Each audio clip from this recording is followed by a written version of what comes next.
করেই প্রেসিডেন্ট ট্রাম্পের সুর নরম হয়েছে। হরমুজ প্রণালীতে একদিন আগেই বিপুল আক্রমণ করেছিল আমেরিকা যুক্তরাষ্ট্র, কিন্তু একদিন পরেই এক পাতা বা 14টি শর্ত নিয়ে দৌড়ঝাঁপ শুরু হয়েছে এবং মার্কিন পররাষ্ট্রমন্ত্রী মার্কো রুবিও স্পষ্টতই বলছেন যে অপারেশন এপিক ফিউরি শেষ হয়েছে। আসলে কি ইরান যুদ্ধ একটা সমাপ্তির দিকে পৌঁছে গেল এত দ্রুত? এ বিষয়েই আসলে জানতে চেয়েছিলাম আন্তর্জাতিক রাজনীতি এবং সম্পর্ক বিশ্লেষক ডক্টর মঞ্জুরে খোদা টরিকের কাছে। মঞ্জুরে খোদা টরিক ইরান যুদ্ধ শুরুর পর আপনাদেরকে এ বিষয়ে বিস্তারিত বলেছিলেন এবং এই যুদ্ধের পরিণতি কি হতে পারে, এই যুদ্ধ কতদিন চলতে পারে সে বিষয়ে বলেছিলেন। সুতরাং আজ যখন যুদ্ধ শেষ হবে করছে, তখন নিশ্চয়ই তার মুখ থেকে আপনাদের এই বিশ্লেষণ শুনতে ভালো লাগবে। ইরান যুদ্ধ কি আসলেই শেষ হলো, নাকি নতুন অধ্যায়ে প্রবেশ করলো এই যুদ্ধ? কি বলছেন মঞ্জুরে খোদা তরিক? চলুন আমরা ইরান যুদ্ধের সর্বশেষ পরিস্থিতি নিয়ে আপনার কাছ থেকে শুনি, আসলে আপনি কি দেখছেন, কি ভাবছেন।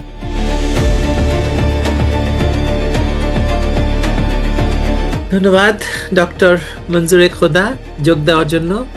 আপনার তো নিশ্চয়ই মনে আছে যে যখন ইরান আক্রমণ হয়, ইসরায়েল এবং আমেরিকা মিলে যখন ইরানের উপর যৌথ আক্রমণ করে, তখন আমরা প্রথম আপনার সঙ্গে কথা বলেছিলাম এবং আমার দর্শকদের অনেকেই তখন আপনার বিশ্লেষণে এত মুগ্ধ হয়েছিল যে মানে পূর্বাপর আপনি জানিয়েছিলেন সেই বিশ্লেষণ নিয়ে। আজ সর্বশেষ আপনার কাছে কি আছে ইরান আক্রমণ বা ইরান যুদ্ধ নিয়ে? ধন্যবাদ মাসুদা আপা, এবং আপনার দর্শক শ্রোতাদেরকে শুভেচ্ছা জানাচ্ছি। প্রথমে আপনি যে বিষয়টা বলি, ইরান আসলে আজকে 28শে ফেব্রুয়ারি ইরান যুদ্ধটা শুরু হয়, আক্রমণটা শুরু হয়।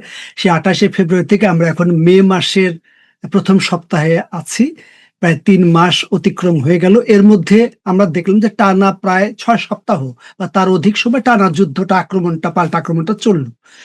তো এখন যদি বলেন যে সর্বশেষ পরিস্থিতিটা কি, আসলে পরিস্থিতিটা একটা জটিল আপনি বলতে পারেন যে জটিলতার আসলে কারণ কি, যুদ্ধ তো আসলে যুদ্ধের ফয়সালা হয় আসলে মাঠে, সেখানে ফয়সালা কার হার জিত কার কিভাবে হবে। কিন্তু দেখা গেল যে ট্রাম্পের যে অবস্থান, যে আমেরিকান প্রেসিডেন্ট ডোনাল্ড ট্রাম্প যুদ্ধের একটা পর্যায়ে তিনি বিভিন্ন ধরনের বলা বক্তব্য এবং মন্তব্যের মধ্যে দিয়ে যুদ্ধটাকে একটা ভিন্ন প্রেক্ষাপট, ভিন্ন অবস্থা, ভিন্ন বয়ান উনি তৈরি করেছেন, যা নিয়ে আসলে সারা পৃথিবীর ব্যবসা বাণিজ্য, রাজনীতি, রাষ্ট্রনায়ক দেশগুলো আসলে নানাভাবে বিভ্রান্ত, এবং এমনকি তার দেশ ইরাক বিভিন্ন দেশে নানাভাবে বিভ্রান্ত। এবং ইরান যুদ্ধের এখন বাস্তবতাটা আসলে কি, কোন জায়গায় আসলে আটকে আছে, এই পরিস্থিতিতে বলা যায় এখন বর্তমান পরিস্থিতিতে যেটা বলা যায় যে ইরান যুদ্ধ শুরু এখন একতরফাভাবে আসলে মিস্টার ট্রাম্প যুদ্ধটা শুরু করেছিলেন, এখন যুদ্ধ বিরতিটা শুরু করেছিলেন। যুদ্ধ বিরতির পর এখন কি নতুন করে যুদ্ধ শুরু করতে চান? আমেরিকা চায় না, ইরান চায়। যুদ্ধ বিরতির মানে ব্যাপারটির চাইতেও বড় কথা হচ্ছে যে হরমুজ প্রণালীতে তিনি গত 2 দিন ধরে বিরাট মানে আক্রমণ করলেন এবং হঠাৎ করে তিনি বললেন যে আমরা একটি 1 পৃষ্ঠার চুক্তি বা 12টি শর্তের চুক্তিতে আবদ্ধ হতে যাচ্ছি, এবং সেই কারণে যাতে চুক্তিতে কোনো বাধা না আসে সেই কারণে তিনি আবার হরমুজ প্রণালীতে অপারেশন ফ্রিডম বন্ধ করে দিলেন।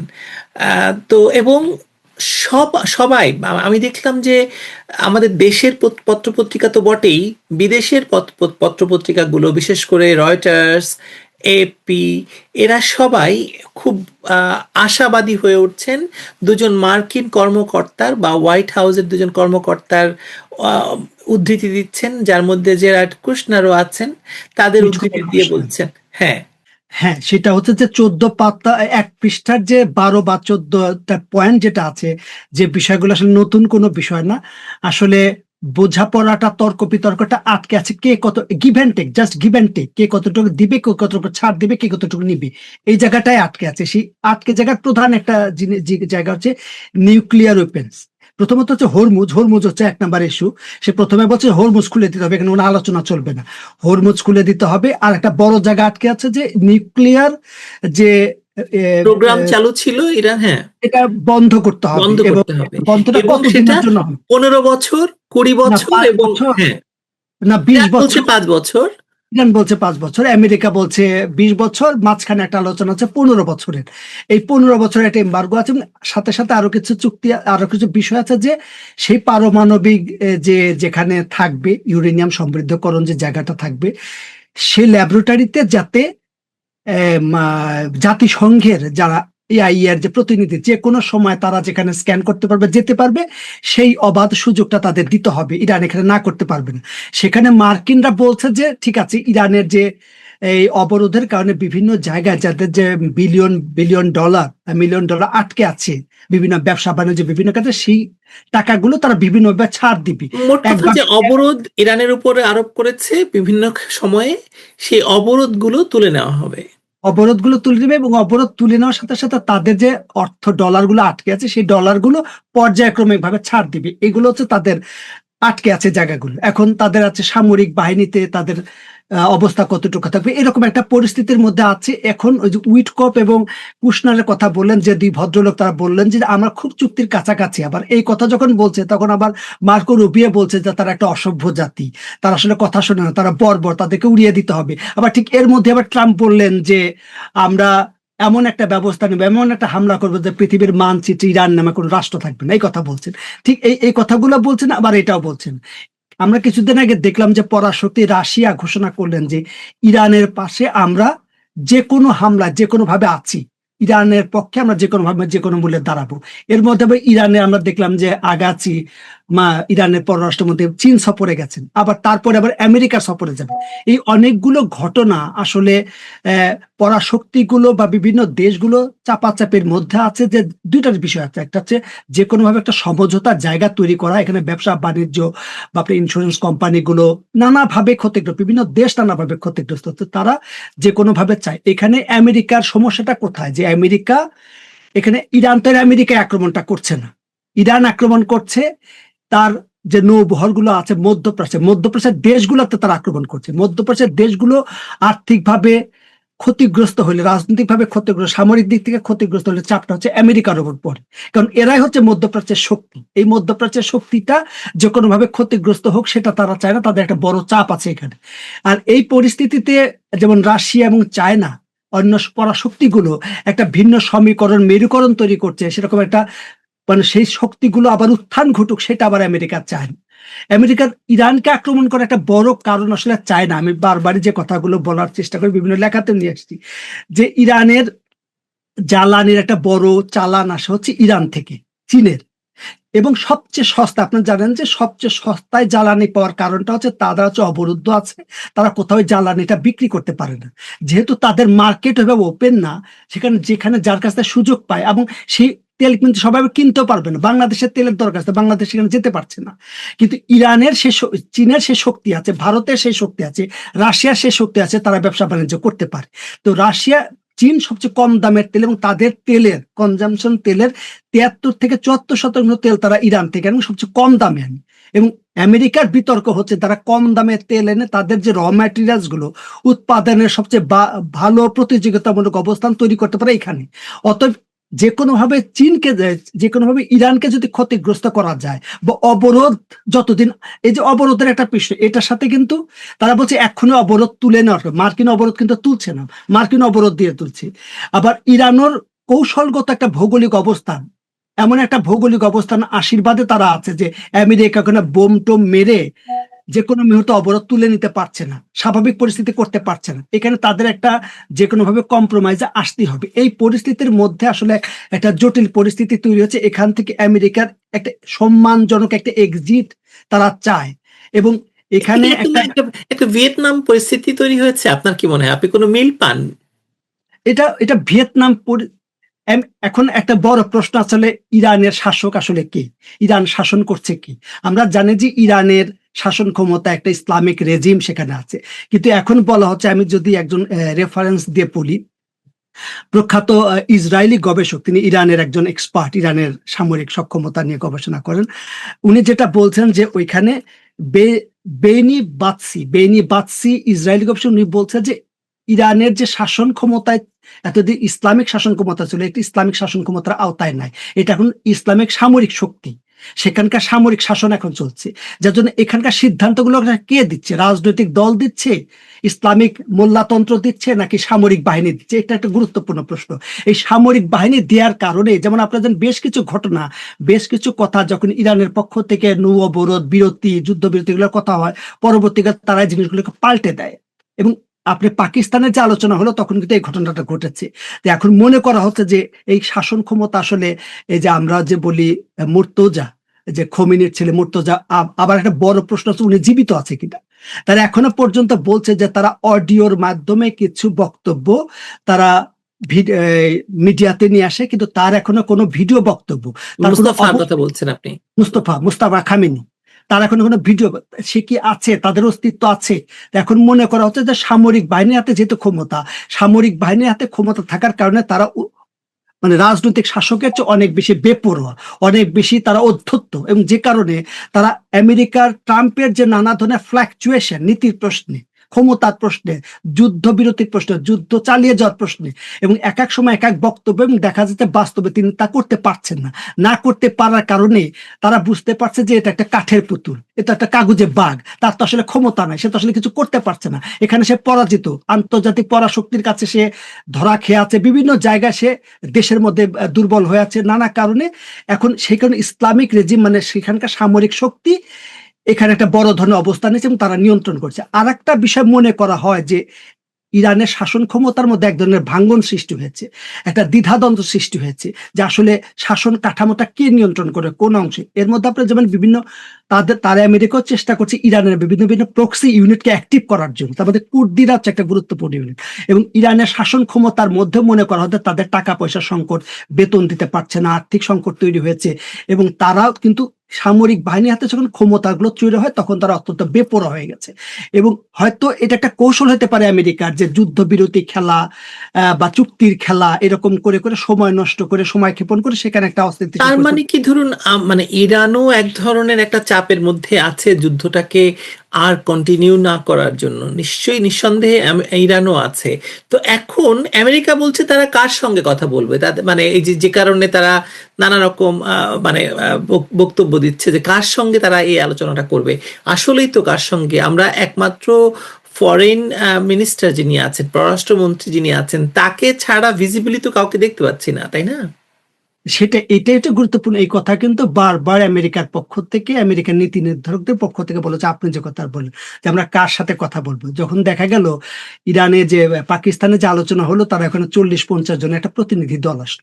আসলে 40-50 আমেরিকার যেমন ট্রাম্প একটা কথা বলতে পারে, এক কেন্দ্রিক শাসন, একজন নেতা, তার কথা সবাই শুনি, তিনি একটা সিদ্ধান্ত দিতে পারেন, তিনি যদি মনে করেন কারো কাছ থেকে পরামর্শ নেবেন সেটা নিতে পারেন। কিন্তু ইরানের শাসন ক্ষমতার আমরা জানি যেখানে মজলিসে শুরা আছে, সেখানে বিশেষজ্ঞ কমিটি আছে, তারপর রাজনৈতিক কাঠামো আছে, রাজনৈতিক কাঠামো ওইভাবে আসলে ক্ষমতাতে আইআরজিসি আছে, সামরিক বাহিনী আছে। এইগুলো মিলে এখন মনে করা হচ্ছে যে ইরানে খামেনি যেরকম একটা ভাবমূর্তির জায়গায় ছিলেন, উনি এককভাবে সিদ্ধান্ত, আয়াতুল্লাহ খামেনির কথা বলছি, কিন্তু বর্তমান যে শাসক সেখানে তো আয়াতুল্লাহ খামেনির ছেলেকে সাকসেসর হিসেবে নিয়ে আসা হলো, সেটা তো মনে করা হয় যে একটা বিতর্ক তৈরি করা হলো। সেখানে একক কোনো নেতৃত্ব নির্বাচন করার ব্যর্থতা থেকে পারিবারিক লেগেসি তৈরি করা হয়। কারণটা হচ্ছে একটা পরিবারতন্ত্র, রাজতন্ত্র থেকে হচ্ছে এই বিপ্লবের সূত্রপাত, ইরান বিপ্লবটা হলো। সেখানে আর রাজতন্ত্র বা পরিবারতন্ত্র তৈরি হবে না, কিন্তু দেখা গেল 47 বছর পরে আবার সেই পরিবারতন্ত্র তৈরি হলো। এই জিনিসটা কেন তৈরি হলো? এখানে কি সামরিক তন্ত্র বা মোল্লাতন্ত্ররা ব্যর্থ হলো? সেখানে কি সামরিক বাহিনী এরকম আয়াতুল্লাহ খামেনির সন্তানকে, তিনি জীবিত আছেন না মৃত আছেন, তাকে সামনে রেখেছে, মানে তাকে রেখেছে, তার নামে তারা শাসন করছে। এই ক্ষেত্রে আপনি যেটা বলছেন যে বা যে আলোচনাটা আমেরিকা বলছে যে আমরা আসলে কার সাথে কথা বলবো, এই প্রশ্নটা এখানে আছে। কিন্তু তারপরেও এরকম যে আমরা যেহেতু টু দা পয়েন্টে আমরা জানি, এবার 5 দফা দিচ্ছে, এবার 10 দফা দিচ্ছে, আবার 14 দফা দিচ্ছে, আবার এক এক পৃষ্ঠার আবার দাবি নিয়ে এখন আবার কথা বলছে, আমরা আবার এই আলোচনা একদম শেষ না, কিন্তু বলেছেন, মার্কিন পররাষ্ট্রমন্ত্রী বলেছেন যে মানে এখনই সমস্ত মানে শর্তগুলো লিখে ফেলতে হবে, তার কোনো কথা নেই। তারা আচ্ছা। বলছে যে আমাদের মধ্যে যদি একটা আপাতত একটা বোঝাপড়া হয়, আমরা হুম। একটা ১ মাসে ৩০ দিনের একটা ইনটেনসিভ ডিসকাশন, খুবই গভীর আলোচনা পর্যালোচনা আমরা ২ জন মিলে করব। সেই ১ মাসে ৩০ দিনের পর্যালোচনার মধ্যে পর্যায়ক্রমে অন্যান্য সমস্যাগুলো সমাধান করব। এরকম একটা কথাবার্তা বলতেছে। এটা টপ হতে পারে। কিন্তু তারা এটা কতটুকু বিশ্বাস করবে সেটা হচ্ছে প্রশ্ন। মানে এই যে ধরুন মানে ফেব্রুয়ারি থেকে শুরু করে মে মাস পর্যন্ত যে মানে ইরান ইয়েটা চলছে, অস্থিরতাটা চলছে, মধ্যপ্রাচ্য তো পুরো স্থবির হয়ে গেছে। কারণ গতকালও দুবাইতে একটা ইয়ে হয়েছে এবং দুবাইয়ের ব্যবসা বাণিজ্য বিরাট বিরাট বড় ধস নেমেছে। সৌদি আরবের পানি শোধনাগার পর্যন্ত মানে একটা হুমকির মুখে পড়েছে এবং সৌদি আরব মনে করছিল যে তাদের আসলে মানে ওই যে ভাতে মারবো পানিতে মারবো এরকম এরকম একটা ঘটনায় যে পৌঁছে যাচ্ছিল। তার মানে হচ্ছে এই ইরানকে কেন্দ্র করে যে সংঘাত, তার মূল প্রতিপাদ্য তো আসলে মধ্যপ্রাচ্যে ছড়িয়ে পড়া, এই সংঘাতটা পুরোপুরি ছড়িয়ে পড়া। তো চাপ তো আসলে বহুমুখী আছে উভয় পক্ষের। আমেরিকারও তো কাছে তো চাপ আছে যে এটাকে বন্ধ করা দরকার। কারণ আমরা দেখলাম যে অনেকেই আশাবাদী হয়ে উঠছেন এবং রাতারাতি এই এই যখন এক পাতার এই মানে শর্তগুলো প্রকাশ করা হলো, তখনই দেখা গেল যে এবং ট্রাম্প হরমুজ প্রণালীতে অপারেশন ফ্রিডম বন্ধ করলেন, সঙ্গে সঙ্গে ক্রুড অয়েলের দাম $98 নেমে আসলো। হ্যাঁ, ক্রুড অয়েল শুধু না, শেয়ার মার্কেট লাভ দিল, জাম করলো, এগুলো দেখলাম আর কি, মজার ঘটনাগুলো ঘটছে। তো মানুষ তো চায়, বিশেষ করে সবচেয়ে গুরুত্বপূর্ণ বড় বড় যে শিপিং কোম্পানি এবং ইন্স্যুরেন্স কোম্পানিগুলো, তারা তো বিলিয়ন বিলিয়ন ডলারের ব্যবসা করে। জাহাজগুলো তারা প্রতি বছর তারা যে টাকাগুলো দেয় কোম্পানিগুলোকে, তাদের নিরাপত্তার প্রশ্নটা যদি, এটা শুধু সামরিক সামরিক যুদ্ধ বলা হয়, কিন্তু এটা শুধু সামরিক, এটা অর্থনৈতিক যুদ্ধ, একটা গুরুত্বপূর্ণ বিষয়, অর্থনৈতিক এবং ভূ রাজনৈতিক। এই অর্থনৈতিক ভূ রাজনৈতিক সাথে আপনি পরাশক্তির যে ভারসাম্য, যে এক কেন্দ্রিক বিশ্ব ব্যবস্থা যেটা ছিল এতদিন, যে দম্ভটা আমেরিকা করছিল, সেই এক কেন্দ্রিক বিশ্ব ব্যবস্থার জায়গায় এখন ইউনিপোলার মাল্টিপোলার একটা ব্যবস্থা এখানে তৈরি হচ্ছে। যখন আমরা দেখলাম যে ইরান ইরান চীনে যে তাদের সাথে এই আস্থা, এই কয়েকটা পয়েন্ট, ৩টা গুরুত্বপূর্ণ বিষয়ে একটা বোঝাপড়া নিয়ে আসার চেষ্টা করছে, যে আমাদের নিরাপত্তার প্রশ্নে চীন আমাদের পক্ষে থাকবে, রাশিয়া আমাদের পক্ষে থাকবে। এখন চীন, রাশিয়া বা অন্য ব্রিক্সের যে রাষ্ট্রগুলো আছে, তারা যদি একটা আলাদা অকৃত মধ্যে তারা সেই কাজগুলো করেছে, এবং ডলারের বিপরীতে একটা বিভিন্ন যার যার দেশের কারেন্সি ব্যবহার করবার সে ব্যবস্থা অলরেডি তারা চীন শুরু করেছে, রাশিয়া শুরু করেছে, ইরান শুরু করেছে।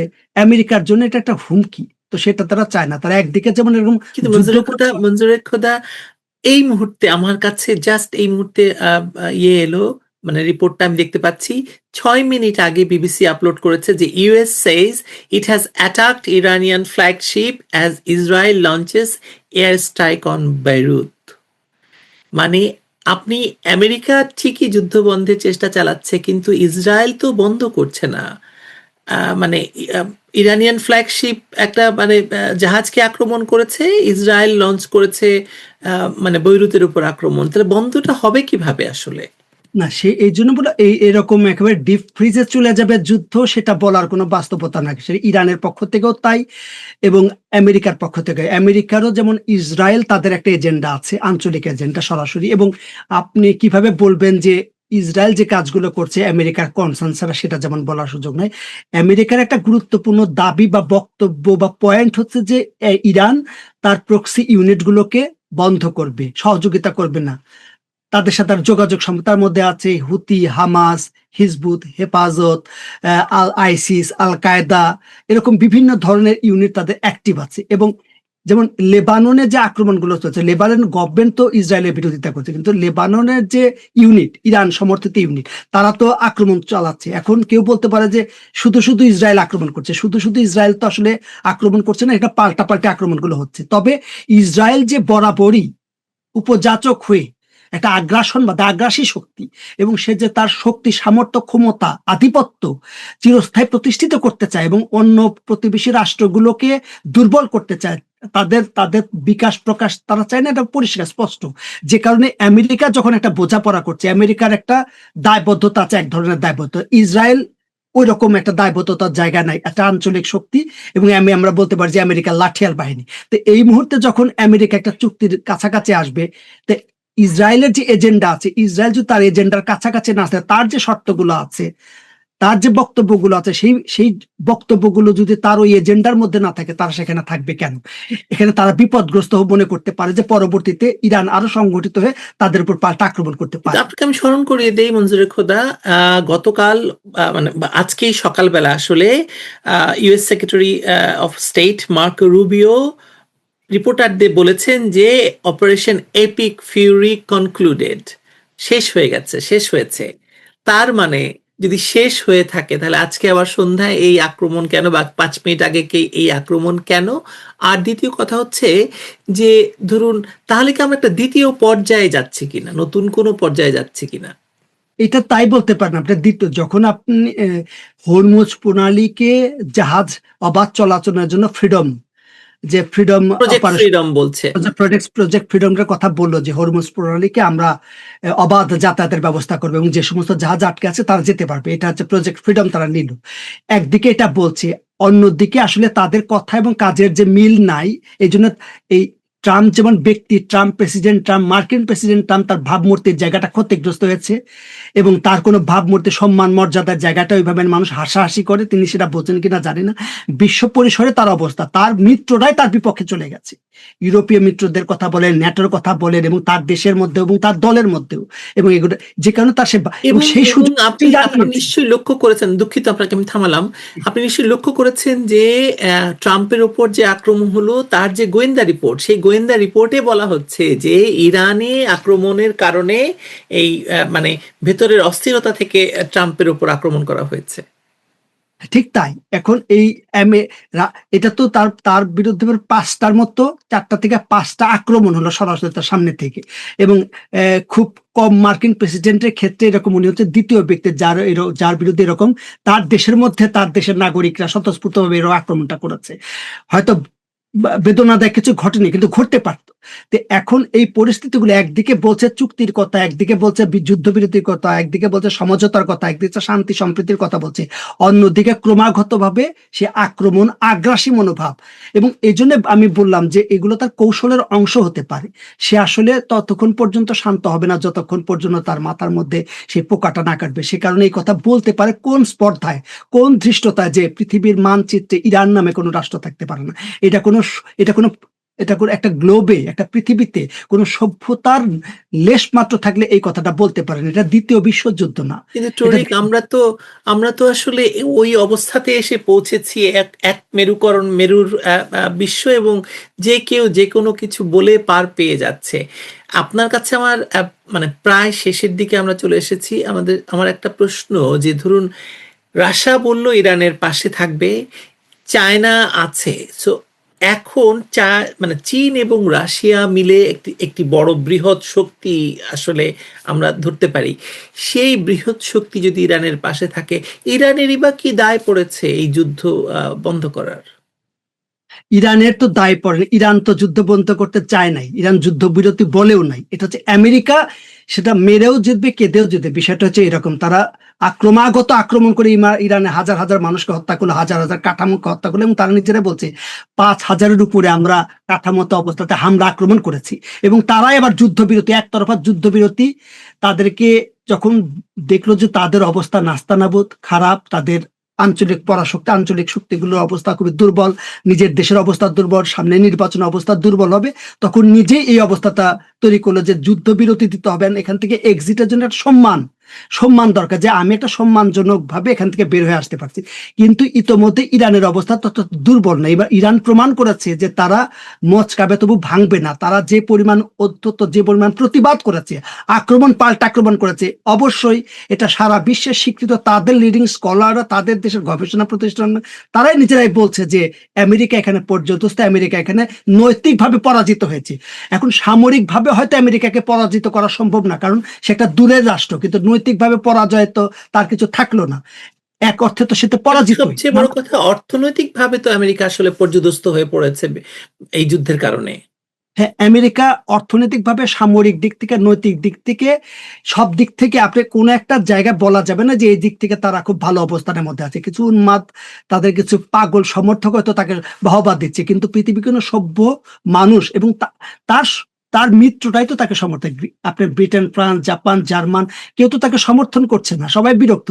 এবং যে দেশগুলোর সে দারোয়ান, মধ্যপ্রাচ্যের যেখানে নেভিগুলো তৈরি করা আছে, তারাই তো তার বিপক্ষে, যে আমরা এমন দারোয়ান রাখলাম যে দারোয়ানের কারণে আমাকে মার খেতে হচ্ছে, সে কিছুই আমাকে করতে পারছে না, তাদের অর্থনীতি, তাদের জীবন, তাদের সম্পদ ধ্বংস হচ্ছে, তারা অনিশ্চিত, তারা এখান থেকে মুক্তি চায়, বাধ্য হচ্ছে। সে তো আর এমনি করছে না, তাকে বাধ্য করা হচ্ছে চুক্তির খাতা নিয়ে, চুক্তি সাদা কাগজ দৌড়াদৌড়ি করতে।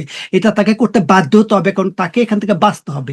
না হলে আমেরিকার অর্থনীতি, আমেরিকার রাজনীতি, তার তার তার রাজনীতি বিপর্যস্ত, তার রাজনীতি হুমকির মুখে। এবং ইতোমধ্যে আমেরিকা, ইসরায়েল, আমেরিকা ইরান যুদ্ধের মধ্যে সীমাবদ্ধ নয়, পরাশক্তিগুলো একটা আলাদা অবস্থান তৈরি করছে। গ্লোবাল সাউথের কথা বলেন, ব্রিক্সের কথা বলেন, তৃতীয় বিশ্ব দেশগুলোর কথা বলেন, সে একদিকে ল্যাটিন আমেরিকার দেশগুলোতে সংকট তৈরি করে রেখেছে, আফ্রিকার দেশগুলোতে সংকট তৈরি করে রেখেছে, আবার মধ্যপ্রাচ্যের দেশগুলোতে সংকট। তার জন্য আসলে কোনো সুসংবাদ নাই, সারা পৃথিবীতেই আমেরিকার জন্য দুঃসংবাদ ছাড়া কোনো সুসংবাদ নাই। এরা যখন যুদ্ধ করছে তখন ইরান, চীন, তখন রাশিয়া, ভারতরা সোনা সংগ্রহ করছে, তারা তাদের ভবিষ্যৎ চিন্তা করছে, চীন তাদের ভবিষ্যৎ চিন্তা করছে। এগুলো আমেরিকান স্কলাররা, আমেরিকান ইন্টেলেকচুয়ালরা, একাডেমিশিয়ানরা এগুলো ভালো করে জানে। কেবল বড় ট্রাম্প জিনিসগুলো জানতে পারছে না, বুঝতে চেষ্টা করছে না। সে শুধু ইমিডিয়েট স্বার্থটা দেখছে, ভবিষ্যৎটা দেখতে পারছে না। এখানে তার সংকট এবং ক্ষতির দিক। সর্বশেষ প্রশ্ন, মঞ্জুর খোদা, আপনি কি দেখতে পাচ্ছেন? মানে যুদ্ধ, আপনি একবার বলে ফেলেছেন ইতোমধ্যে যে যুদ্ধ হয়তো পুরোপুরি থেমে যাবে না, কিন্তু একটা পজ বা একটা বিরতির দিকে যেতে পারে, তাই কি? সেটাই হবে। এখন আমেরিকা তো কূট কৌশল যেটাকে বলে, যে তারা ইমিডিয়েটলি হয়তো একটা একটা বোঝাপড়া, একটা সমঝোতা নিয়ে আসবে তাদের সাথে আমি বলছি। তা ইরান তো যুদ্ধ চায় না, ইরান তো কখনোই বলে না যে আমরা যুদ্ধ করবো, এখনো বলছে যে আমরা যুদ্ধ চাই না, আমরা যুদ্ধ বিরতি চাই, কিন্তু আমাদের উপর যদি আক্রমণ করে আমরা ছেড়ে দেবো না, এটা পরিষ্কারভাবে বলছে। আমরা শেষ কামড় পর্যন্ত দেবে, শেষ শক্তিবিন্দু দিয়ে যুদ্ধ করব, এটা ইরানের প্রত্যেকটা নাগরিকের বক্তব্য। কিন্তু সেটা ছাড়াও ইরানের তো পরাজয়ের কোনো ইতিহাস নাই। আচ্ছা, তাদের তো হারানোরও কিছু নেই। আপনি যদি বলেন যে তাদের শৃঙ্খল ছাড়া আসলে হারানোর কিছু, তাদের যে পরিমাণ ক্ষতি হয়েছে তারপরে তো তারা দাঁড়িয়ে আছে। এটা পৃথিবীর ইতিহাসে একটা বিরল দৃষ্টান্ত, যে কাজটি ইরান করেছে। এটা একটা বড় ধরনের দৃষ্টান্ত হয়ে থাকবে, আমেরিকার গালে একটা বড় থাপ্পড় হয়ে থাকবে। তবে যে কথাটা বলছে, হয়তো একটা বোঝাপড়া হবে, কিন্তু এই দাগ, এই ক্ষত, এই স্নায়ু যুদ্ধকে যদি বলি, ইরানের সাথে আমেরিকার যে স্নায়ু যুদ্ধ, এটা চলবে দীর্ঘমেয়াদী। ইরান বুঝতে পেরেছে যে আমেরিকা তাকে সহজে ছাড়বে না, শেষ দিন পর্যন্ত আমেরিকার ক্ষমতা, দাপট, প্রভাব প্রতিপত্তি থাকা পর্যন্ত সে মধ্যপ্রাচ্যে তার নিরঙ্কুশ আধিপত্য বা সাম্রাজ্য প্রতিষ্ঠিত বা নির্বিঘ্ন করার জন্য ইরান নামের এই শক্তিকে ধ্বংস না করা পর্যন্ত তার মনে শান্তি না, তার নিরাপত্তা নাই। এবং এখানে আরো কিছু বড় শক্তি যুক্ত আছে। এই ইরানকে ধ্বংস করার সাথে আমি বলেছি যে চীন একটা বড় শক্তি। এখানে চীন হচ্ছে প্রধান বিষয়। চীনকে ঘেরানোর যে নীতি, চীনকে থমকে দেওয়ার যে নীতি, চীনকে আটকে দেওয়ার যে নীতি সে নিয়েছে, এটা হচ্ছে তার একটা স্টেজ রিহার্সেল, এটা তার একটু অংশ, অন্য কোনো কিছু না, যেখানে এটা চলতেই থাকবে। শেষ প্রশ্নের শেষ প্রশ্ন, অনেকেই বলছেন যে ইরান যুদ্ধ পজ হলে এই এই ব্যাপারটি, এই পুরো আগ্রাসনটা গিয়ে পড়বে দক্ষিণ এশিয়ায়, যেখানে বাংলাদেশও ইনভলভ। আপনি কিছু দেখতে পান সেরকম কিছু? সেটা তো চলছেই। আমি বলছি যে যুদ্ধ তো আসলে চলছেই। আমরা তো যুদ্ধ শুধু গোলা বারুদের মধ্যে থাকি, কিন্তু যুদ্ধ আসলে বিভিন্ন ভাবে চলছে। আমাদের দক্ষিণ পূর্ব সেটা চলছে। যেমন আমরা যদি বাংলাদেশে শেখ হাসিনার কে যে উৎখাত করা, রেজিম চেঞ্জের যে বিষয়গুলো, ইরানের রেজিম চেঞ্জের বিষয়গুলো, এই জিনিসগুলো, বক্তব্যগুলো খুব অদ্ভুত শোনায়। ইরানেরটা সাম্রাজ্যবাদী শক্তি, সেখানে বিরোধিতা করছে, আমেরিকা কেন উৎখাত করতে চাচ্ছে সে তার কথা শুনে না। শেখ হাসিনার ক্ষেত্রে ইতোমধ্যে সেটা নানাভাবে প্রমাণিত যে এই ভদ্র মহিলা, তার অনেক আমরা সমালোচনা করতে পারি তার শাসনামলে, তার নির্বাচন নিয়ে, তার বিভিন্ন বিষয় নিয়ে, কিন্তু উনি আমেরিকাকে কিছু শর্ত, আমেরিকা কিছু অন্যায় চুক্তি, আমেরিকা কিছু অন্যায় বিষয় উনি করেন নাই। সোপাহানার মতো ভয়ঙ্কর চুক্তিগুলো হলে পরবর্তীকালে যে ইন্দো প্যাসিফিক রিজনের মতো তার যে সামরিক বলয়ের মধ্যে, সেখানে শেখ হাসিনা যান নাই, যে কারণে ডিপ স্টেটের এই রেজিম চেঞ্জের একটা কারণ। এবং আপনি যেটা বলছেন যে দক্ষিণ পূর্ব এশিয়ায় সেই ঘটনাগুলো ঘটছে কিনা, অবশ্যই সেটা ঘটছে। ভারতকে ঘিরে তারা সেই চেষ্টাটা করছে, এবং বাংলাদেশও তার অংশ হচ্ছে। বাংলাদেশের সরকার এখনো বুঝতে পারছে না কোন দিকে যাবে, তারাও নানাভাবে খেলছে। তবে পরিস্থিতি আমি মনে করি জটিল হচ্ছে, এবং এই জটিলতার মধ্যে আমাদের দেশও আছে। ধন্যবাদ ডক্টর মঞ্জুরে খোদা। আমরা এরপরে একদিন আসলে চীন কেন্দ্রিক নতুন একটা সমস্যা তৈরি হচ্ছে। ভারতের কাছে মুচলেকা দিয়ে বাংলাদেশের সরকার বসেছে, কিন্তু চীনে গিয়ে নতুন তিস্তা নিয়ে মহাপরিকল্পনা নিয়ে অনেক কিছু ঘটছে। আপনার সাথে এই বিষয় নিয়ে আমি আসলে কথা বলতে চাই, আলাপ করতেই চাই। নিশ্চয়ই দেখা হবে। ভালো থাকবেন মঞ্জুরে খোদা। ধন্যবাদ আপনাকে। ধন্যবাদ আপনাকে।